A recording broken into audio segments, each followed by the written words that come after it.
ஒன்னு சொல்ல மறந்துட்டேனே. நேத்து அவங்க போன் பண்ணிருந்தாங்க. நீ லேட்டா வந்ததுனால அப்ப சொல்ல முடியல. யாருமா? அதான் இவள பொண்ணு பார்க்க வந்தாங்களே. என்னமா சொன்னாங்க? ரொம்ப தள்ளி போடாம சீக்கிரமா முகூர்த்தத்தை வச்சுக்குங்கன்னு சொன்னாங்க. முடிச்சிடலாமா? இல்லாட்டி அடிச்சிடும் போல இருக்க. அங்க பாருங்க, முறைக்கிற பாருங்க. ஐயோ, முறைக்கிறமா முறைக்கிற.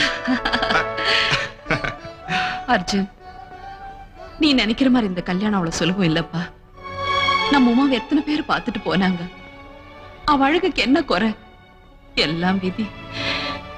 கடவுள் அவ்வளவு உண்மையா படிச்சுட்டானே. வாயில்லாத ஜீவனுக்காக இறக்கப்படுற இந்த உலகத்துல வாய் பேசாத இவளை கட்டிக்க யாரும் அவ்வளவு சுலபமா வரமாட்டாங்க.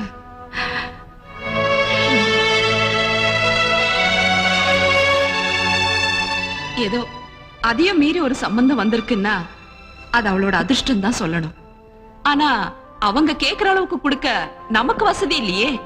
வசதி இல்லைங்கிறது உண்மைதாமா. கல்யாணத்தை முடிச்சிட்டா சரிதானே? வரதட்சணையே 2 லட்சம். அது இல்லாம கல்யாண செலவு வேற. அம்மா, எப்படி இருந்தாலும் நான் இன்டர்நேஷனல் பிளைட்ல பைலட் ஆயிருவோமா? ஆயிட்டேன்னு வச்சுக்க.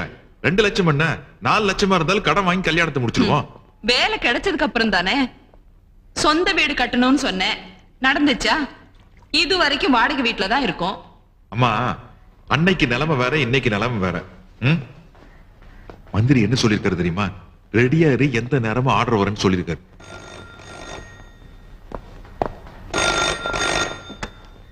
Hello, Arjun here.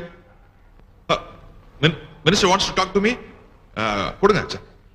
அம்மா, இப்பதானே சொன்னேன், மினிஸ்டர் ஜி கிருஷ்ணமூர்த்தி கிட்ட இருந்துதான் போன். ஹலோ, வணக்கம் சார். சரி சார், எப்போ? நான் உடனே வரேன் சார். இப்போ வரேன் சார். Thank you sir.